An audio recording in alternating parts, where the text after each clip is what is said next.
detailing prowess I have today, but I took good care of it. And I learned how to wash properly and all that stuff. Sounds like you'd never washed your car. I washed it.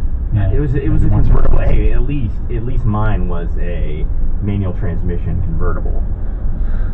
So I had to be there. Yeah, that's you know. So I learned how to drive on a manual transmission. And it is a very car path. My parents weren't very imaginative. Like, here's where to bring your families more.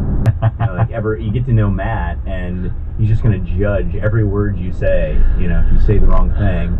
Hey, I was just telling you this, and you turn the recorder on, so you're making me... Is the recorder on? That's funny. I had the red light as well. You're making me look bad. No, in the world. No, I'm judging you. Judging you. So it's your fault.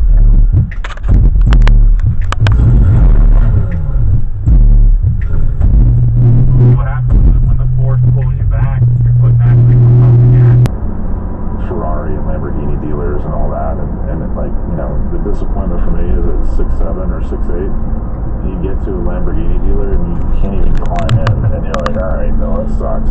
So I remember going to Hennessy Porsche, just kind of walking in, didn't know a soul there, and this guy John Disson meets me at the front door, and you know, and I remember thinking, hey, well, I'm here to look at a 911, and it was like, holy crap, you know.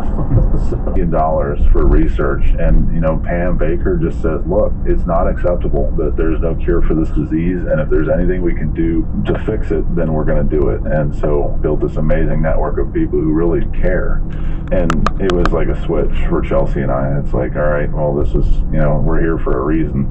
And you know, then the time comes to get your checkbook out, and we had just inherited some money, and none of this really went through my head when this was all going. The next best thing is like a 4,000 watt stereo and massage fucking heated seats. Right. Well, that stuff matters. I remember when we did that E-Class drive for the car show, we drove from the border of Mexico to the border of Oregon in one day. Yeah, it was a diesel challenge. We were trying to go from Mexico to Oregon on one tank of diesel fuel.